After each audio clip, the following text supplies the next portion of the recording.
લક્ષ્ય ન્યૂઝ, એક નજર, એક લક્ષ્ય. રાજ્યપાલ આચાર્ય દેવવ્રતજીના હસ્તે ધાંગ્રધા ખાતે ગુજરાત ગુરુકુલ મહાસંમેલનનું ઉદ્ઘાટન. વર્તમાન ગુરુકુળો પ્રાચીન જ્ઞાન પરંપરાનું અનુસરણ કરતા બાળકોના ઘડતર, માનવતા નિર્માણનું ઉમદા કાર્ય કરી રહ્યા છે. બાળક રાષ્ટ્રની સાચી સંપત્તિ. તેના યોગ્ય ઘડતર સંસ્કાર થકી દેશ દુનિયામાં પરિવર્તન આવશે. નવી શિક્ષણ નીતિ 2020 સમાજ નિર્માણ અને રાષ્ટ્ર ઘડતર માટે ખૂબ જ ઉપયોગી સાબિત થશે. ગુજરાતના સૌથી વધુ ગુરુકુળો અને શૈક્ષણિક સંસ્થાઓના સંતો, શિક્ષણવિદો અને અન્ય મહાનુભાવો ઉપસ્થિત રહ્યા. ગુજરાતના રાજ્યપાલ આચાર્ય દેવવ્રતજી આજે ધાંગ્રધા સ્વામિનારાયણ સંસ્કારધામ ગુરુકુળ ખાતે ગુજરાત ગુરુકુલ મહાસંમેલનનો પ્રારંભ કરાવ્યો. આ અવસરે તેઓ ગુરુકુળ પરંપરાને ભારતીય પ્રાચીન શિક્ષણ પદ્ધતિનો આધાર ગણાવ્યો હતો. રાજ્યપાલ આચાર્ય દેવવ્રતજીએ અધ્યક્ષીય પ્રવચનમાં કહ્યું કે પ્રાચીન ભારતીય ગુરુકુળમાં બાળકોનો સર્વાંગી વિકાસ થતો હતો. બાળકનું એક તપસ્વીની જેમ ઘડતર કરવામાં આવતું હતું. બાળક એક રાષ્ટ્રની સાચી સંપત્તિ છે. તેનું ઘડતર અને તેને સંસ્કારિતા કરવાથી પરિવાર, સમાજ, દેશ અને દુનિયામાં પરિવર્તન આવશે.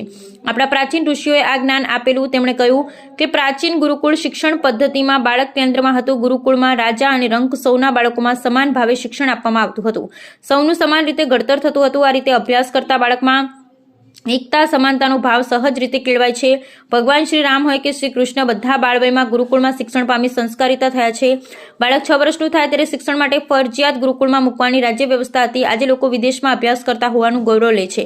તે પ્રાચીન ભારતમાં નાલંદા, તક્ષશિલા જેવા વિદ્યાપીઠો વિશ્વ પ્રસિદ્ધ હતી અને દુનિયાભરના લોકો અહીં શિક્ષણ માટે આવતા અને ભારતમાં શિક્ષણ મેળવ્યાનો ગર્વ લેતા. રાજ્યપાલે ભારતની આ પ્રાચીન શિક્ષણ પદ્ધતિ જનમાનસ સુધી પહોંચાડવા ગુજરાત ગુરુકુલ મહાસંમેલનને સુંદર પહેલ ગણાવી. તેમણે કહ્યું, માનવ જીવનમાં શિક્ષણથી મોટું પરિવર્તન બીજું કોઈ જ સાધન નથી. આજે સમાજમાં યુદ્ધો, હિંસા, માનવ મૂલ્યોના હાર્સની ઘટના વધી રહી છે. વિજ્ઞાનની શોધો, અનેક આવિષ્કારો થકી ભૌતિક સુખ સુવિધા વધી છે, પરંતુ માનવતા અદ્રશ્ય થઈ રહી છે. ત્યારે વર્તમાન ગુરુકુળ પ્રાચીન જ્ઞાન પરંપરાનું અનુસરણ કરતા બાળકોના ઘડતર અને માનવતાનું નિર્માણ ઉમદા કાર્ય કરી રહ્યા છે.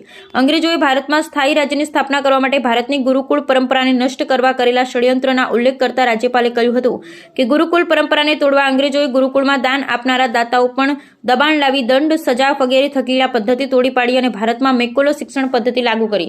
તેમણે કહ્યું કે ભારત આઝાદ થયા બાદ અંગ્રેજોની બનાવેલી વ્યવસ્થા વધુ મજબૂત થઈ. આપણું દુર્ભાગ્ય છે અંગ્રેજોએ લાગુ કરેલી શિક્ષણ પદ્ધતિ આપણી જીવનશૈલી, પહેરવેશ, ભાષા, ખાણાપીણા સહિતની બાબતોને દૂષિત કરી છે. આપણા પર રાજ કરી ગુલામો પેદા કરવાનું કાર્ય કર્યું. પરંતુ આજે વડાપ્રધાન નરેન્દ્રભાઈ મોદીના નેતૃત્વમાં ઘડાયેલી નવી શિક્ષણ નીતિ 2020 સમાજ નિર્માણ અને રાષ્ટ્ર ઘડતર માટે ખૂબ જ ઉપયોગી સાબિત થશે એવો વિશ્વાસ તેમણે વ્યક્ત કર્યો હતો. આ કાર્યક્રમમાં પાંચજન્યના સંપાદક હિતેશ શંકરે સમગ્ર મહાસંમેલનની સંકલ્પના સ્પષ્ટ કરી હતી. આ સાથે તેમણે ગુરુકુળ તેમજ ગુરુ શિષ્ય પરંપરાને ભારતીય જ્ઞાનના આધારરૂપ ગણાવી હતી. જ્યારે સ્વામિનારાયણ સંસ્કાર ધામ ગુરુકુળ ધાંગ્રધાના સંસ્થાપક પૂજ્ય રામકૃષ્ણ દાસજી સ્વામીએ સ્વાગત પ્રવચન કર્યું. ભારત પ્રકાશન લિમિટેડ દિલ્હી અને પાંચજન્ય સાપ્તાહિક દ્વારા આયોજિત આ મહાસંમેલનમાં ભારત પ્રકાશન લીના નિદેશક વ્રજ બિહારીજી, વડતાલ ગુરુકુળના અધ્યક્ષ દેવપ્રકાશ દાસજી, ધારાસભ્ય પ્રકાશભાઈ વરમોરા, જિલ્લા કલેક્ટર ડોક્ટર રાજેન્દ્રકુમાર પટેલ, જિલ્લા વિકાસ અધિકારી પોલીસ મહાનિરીક્ષક અગ્રણી મુકેશભાઈ નારાયણભાઈ ખોલિયા, ગુજરાતના સૌથી પણ વધારે ગુરુકુળો અને શૈક્ષણિક સંસ્થાઓના સંતો, શિક્ષણવિદો, અન્ય મહાનુભાવ ઉપસ્થિત રહ્યા. ઉલ્લેખનીય છે કે સમાજમાં ભારતીય સંસ્કૃતિ અને તત્વજ્ઞાનને પ્રોત્સાહન આપવા રામનવમીના પાવન દિવસે ધાંગ્રધા શ્રી સ્વામિનારાયણ સંસ્કાર ધામ ગુરુકુળ ખાતે ગુજરાત ગુરુકુળ મહાસંમેલનનું આયોજન કરવામાં આવ્યું. Bureau report Brijesh Trivedi, Surendranagar. જય સ્વામિનારાયણ. હું સ્વામિનારાયણ ગુરુકુળ રાજકોટથી સાધુ નિર્ગુણ જીવનદાસજી સ્વામી. આજના આ કાર્યક્રમ ગુરુકુલનું મહાસંમેલન થયું, તેમાં આવીને ખૂબ આનંદ થયો. આજના આ કાર્યક્રમમાં મહામહોદય આચાર્ય શ્રી દેવવ્રતજી સાહેબે જે પ્રવચન આપ્યું કે જેમાં આજની નવી પેઢીને ગુરુકુલની અંદર જે શિક્ષણ પદ્ધતિ મળે છે એનાથી સામાજિક રીતે સમાજ પણ ખૂબ સુખી થાય છે, પરિવાર સુખી થાય છે અને રાષ્ટ્રને પણ ખૂબ સારા એવા નાગરિક મળે છે. એ વિશે ખૂબ ગહન ચર્ચાઓ થઈ. વર્ષો પહેલાં અંગ્રેજો આવ્યા એ વખતે એના પહેલાં ભારતની અંદર ખૂબ ગુરુકુલો હતા. લોર્ડ મેકોલેએ જે ગુરુકુલ પદ્ધતિ નષ્ટ કરી અને ત્યાર પછી હવે જે શિક્ષણ પદ્ધતિ અત્યારે ચાલી રહી છે એ શિક્ષણ પદ્ધતિ કેવલ નોલેજ આપે છે, જ્ઞાન નથી આપતી. જ્યારે ગુરુકુલ શિક્ષણ પદ્ધતિમાં જ્ઞાન પણ મળે છે, સાથે સાથે બાળકોનો સર્વાંગી વિકાસ થાય છે. બાળક સાચો માતૃપિતૃ ભક્ત બને છે, સાચો દેશભક્ત બને છે. આવા ગુરુકુલ દ્વારા જ બાળકનું ખરેખર ઉત્થાન થાય છે અને બાળકના ઉત્થાન સાથે સમાજનું પણ ઉત્થાન થાય છે.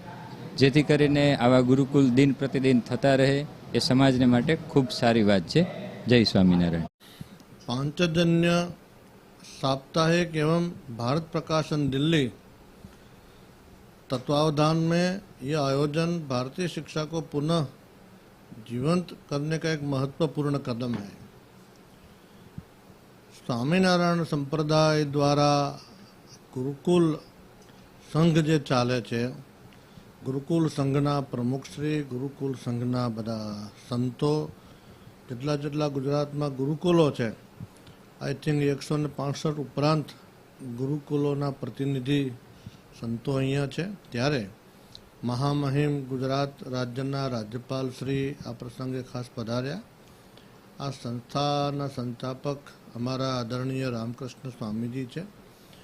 एमना आयोजनमां एमनी व्यवस्थामां જ્યારે આપણે બધાએ ભેગા થયા છીએ ત્યારે એકવાર આ સંસ્થાઓને ધન્યવાદ, જેનું સન્માન થયું છે એ મુરબ્બીઓને પણ ખૂબ ખૂબ હૃદયથી સાધુવાદ આપું છું। સાથે સાથે મહામહિમ રાજ્યપાલ સાહેબના જે ઉમદા વિચારો ભવિષ્ય નીતિને ધ્યાનમાં રાખી શિક્ષણ નીતિને જે ઊંચી લાવવા માટેના જે પ્રયત્નો છે એ આવકાર્ય છે। ભગવાનને પ્રાર્થના કરું કે આ અવસરે ભગવાન અહીંયા જેટલા બી આવ્યા છે બધાનું મંગળ કરે અને રાજ્યપાલ સાહેબ અને જે આ દિલ્હી અને તત્વાવધાન પાંચજન્ય જે સંસ્થાઓ છે એ સંસ્થાઓના પ્રતિનિધિઓ જે આવ્યા જેનું બહુમાન થયું એને પણ ભગવાન ખૂબ દીર્ઘાયુ, ખૂબ કામ કરવાની શક્તિ આપે એવી મારી એક સાધુ તરીકેની પ્રાર્થના। અસ્તુ, જય સ્વામિનારાયણ।